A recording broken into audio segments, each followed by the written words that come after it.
Ya, seperti kita ketahui pemirsa bahwa yang dipanggil untuk menjadi calon menteri dan juga calon wakil menteri ini kan sebenarnya orang-orang hebat semua ya. Secara pendidikan bahkan juga punya jabatan penting di partai politik, ketua-ketua partai politik pemirsa. Nah pertanyaannya pembekalan mengenai paham geopolitik, pertahanan militer yang sudah pasti mereka juga punya pengetahuan untuk itu. Tapi kembali dilakukan. Nah kira-kira Bang Slamet Ginting ini seperti apa? Apakah ini memang wajar dilakukan, ingin menyamakan visi nih, militer bahkan juga geopolitik untuk para menteri-menterinya, atau ada juga yang menganggap bahwa apakah ini indoktrinasi, Bang Slamet Ginting? Ya, ini menurut saya Presiden Prabowo ingin menyamakan frekuensi dan gelombang di antara anggota kabinetnya. Apalagi dalam beberapa kali Prabowo juga menyampaikan dunia ini tengah berada dalam ancaman perang dunia ketiga. Sehingga itulah kemudian akan dilanjutkan pembekalannya melalui sebuah semacam outbound gitu ya di Akademi Militer. Nah, menurut saya juga ini adalah sebuah strategi, menurut saya strategi Prabowo bahwa memang banyak juga publik yang merasa tidak puas dengan nama-nama yang disodorkan, nama-nama yang tampil dalam audisi mengingatkan kita pada kabinet 100 menteri eranya Bung Karno yang terakhir, di mana jumlah menterinya sekitar lebih dari 130, tepatnya sekitar 132, dengan nama yang berbeda. Misalnya wakil menteri menggunakan nama menteri muda. Saya kira itu hampir sama saja dengan eranya Presiden Soeharto ada menteri muda. Nah disinilah menurut saya ini adalah sebuah strategi Prabowo Subianto, tinggal kita melihat bagaimana menggunakan paradigma yang mana, paradigma kritis, positivis, atau paradigma konstruktivis. Nah, ini yang harus kita lihat juga. Bisa saja ini sebuah agenda strateginya Prabowo, sehingga nanti di 100 hari itu akan ada evaluasi terhadap orang-orang yang dianggap tidak mumpuni, tidak menjadi bagian dari zakon kabinet itu, bukan bagian dari kabinet ahli. Sehingga orang menuntut misalnya apa manfaatnya para pesohor masuk ke dalam posisi wakil menteri atau kepala badan atau wakil kepala badan setingkat menteri. Nah ini tentu kalau kemudian publik sudah menyoroti sedemikian rupa, terutama dari kalangan civil society, menurut saya Prabowo juga akan bisa melepaskan mereka dengan sangat elegan, sehingga mengatakan bukan saya ya yang tidak setuju Anda, tapi publik meminta Anda tidak berada di kabinet ini. Termasuk menurut saya, apalagi para pesohor itu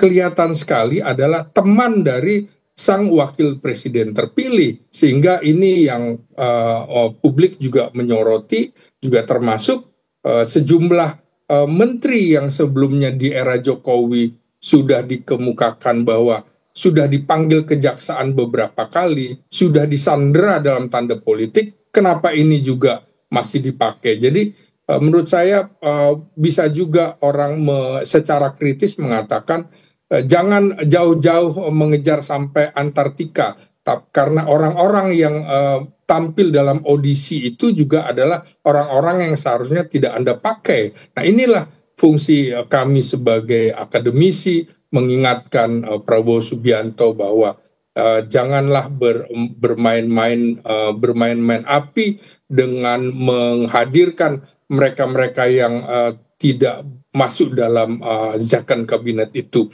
Karena seperti di era Juanda itu kan juga misalnya sejumlah partai juga mengkritik habis dan tidak bisa pemerintahan berjalan secara stabil, padahal Prabowo ingin pemerintahannya stabil. Baik. Jadi menurut saya 100 hari ini merupakan ujian bagi Prabowo Subianto, termasuk kritik terhadap 107 atau 108 menteri atau anggota kabinetnya. Baik. Yang ini tidak jauh berbeda dengan kabinet 100 menteri eranya Bung Karno, di mana ini adalah komposisi kegamangan. Baik. Ini adalah situasi gamang yang diciptakan sehingga harus mengakomodasi sedemikian besar. Begitu juga menurut saya seperti ini. Ini adalah politik akomodasi Prabowo untuk merangkul sekaligus menaklukkan partai-partai politik yang mau bergabung dalam kabinetnya dia demi stabilitas politik. Begitu. Oke, Kang Ujang, selain juga pembekalan geopolitik bahkan juga militer, ada pembekalan media. Nah, sekiranya ini apa ya maksud Pak Prabowo memberikan pembekalan? Apakah untuk menteri-menterinya ketika berkomunikasi ini sevisi dengan gaya berkomunikasi Pak Prabowo kepada media atau bagaimana? Ya, saya melihat begini, di zaman kepemimpinan Pak Jokowi, komunikasi itu banyak pintu. Ada di Setnek, staf khusus Mensesnek bisa bicara. Lalu KSP juga bisa bicara gitu. Lalu juga misalkan juru bicara juga di saat itu Pak Fadzur Rahman juga bisa bicara gitu kan. Ini kan menjadi problem. Jadi produk-produk istana gitu yang bagus, yang baik itu tidak tersampaikan dengan baik. Oleh karena itu saya melihat kelihatannya alur komunikasi antar menteri akan satu arah, satu kepentingan untuk apa? Untuk memastikan tidak terjadi kegaduhan-kegaduhan. Saya meyakini itu. Yang kedua, saya meyakini kelihatannya kan tidak semua menteri itu dekat dengan teman-teman media gitu. Ada yang ketika misalkan di doorstop lari gitu kan. Itu juga menjadi penting sebagai bagian daripada ketika menghadapi persoalan, ketika ditanya media juga bisa menjawab dengan baik. Saya rasa itu juga butuh pembekalan-pembekalan dan pelatihan yang tepat ya yang diberikan kepada mereka. Walaupun mereka orang hebat, belum tentu kita berhadapan dengan media mereka bagus begitu, Mbak Caca. Sekarang boleh Prof Burhan, Bang Burhan untuk menanggapi ya, Prof. Pakar media dihadirkan dalam pembekalan ini sebagai apa sih maksudnya? Kalau dibilang semua yang hadir sebagai calon menteri dan calon wakil menteri pasti tidak kurang cara berkomunikasi kepada publik. Atau jangan-jangan yang dijaga ini adalah bentuk komunikasi antar menteri. Karena menterinya banyak, wakil menterinya banyak, gaduh di dalam ini mungkin menjadi kekhawatiran. Seperti apa, Prof? Iya, jadi memang media penting ya, terutama dalam rangka mensosialisasikan kinerja teknokratik yang dilakukan oleh menteri. Dan sekarang bukan hanya media konvensional atau media tradisional, tapi juga media sosial. Tetapi tantangan atau musuh pemerintahan Pak Prabowo nanti adalah dirinya sendiri.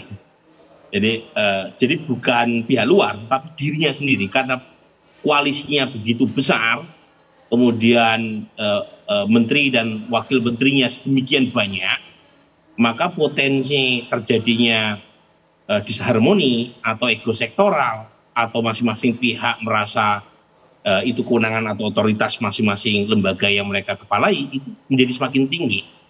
Ini sesuatu hal yang sangat natural ya. Jadi ketika ada banyak sengkarut berkaitan dengan kewenangan dan otoritas, itu potensi atau gesekan antar lembaga menjadi besar.